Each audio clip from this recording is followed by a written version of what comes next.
Customer service ini berupa hotline, telepon. Maka penjualan dari telesales itulah yang bisa dijadikan salah satu hasil pencapaian.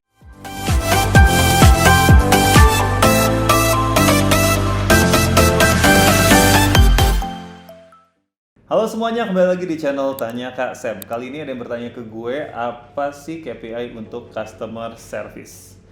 Sebelum gue menjawab ini, kita harus clear dulu, kita harus jelas dulu sama job description dari customer service yang dimaksud. Gue ambil contoh, kalian punya CS untuk menjalankan online shop kalian. Nah, biasanya ada dua hal nih, CS-nya itu apakah dibebankan untuk juga mendapatkan sales atau tidak. Kalau tidak, berarti dia hanya fokusnya untuk memberikan informasi, menjawab pertanyaan, lalu menangani komplain dan sebagainya. Nggak apa-apa juga.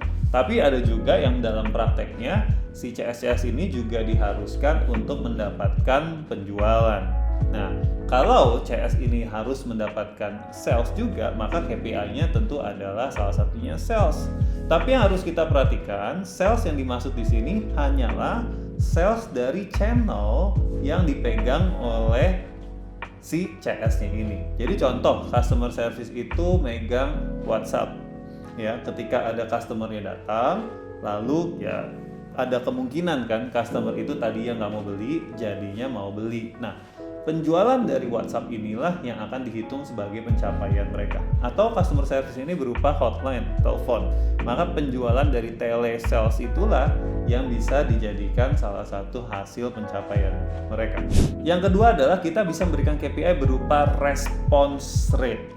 Response rate ini adalah seberapa cepat tim CS kita atau individu dari CS kita ini menjawab message dari customer.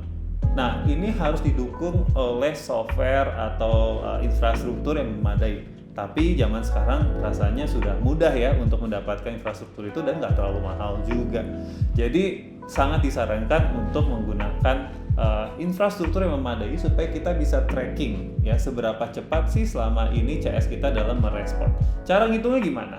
Cara ngitungnya satu, kita bisa lihat average response rate dari software tersebut ya.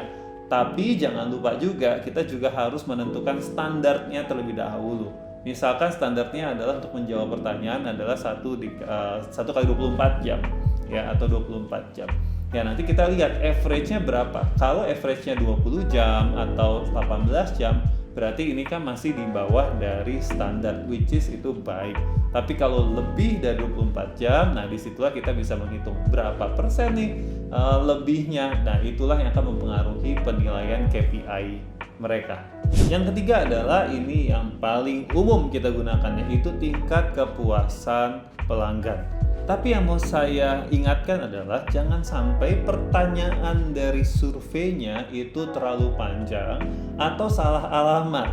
Salah alamat tuh begini, karena ini adalah tugasnya CS atau customer service, yang kita mau ukur adalah seberapa puas pelanggan kita dengan pelayanannya, bukan dengan produknya. Ya, karena saya sering menjumpai juga di pertanyaan itu yang diukur adalah apakah kamu puas dengan produk kita. Nah, padahal CS ini nggak ada hubungannya dengan produknya.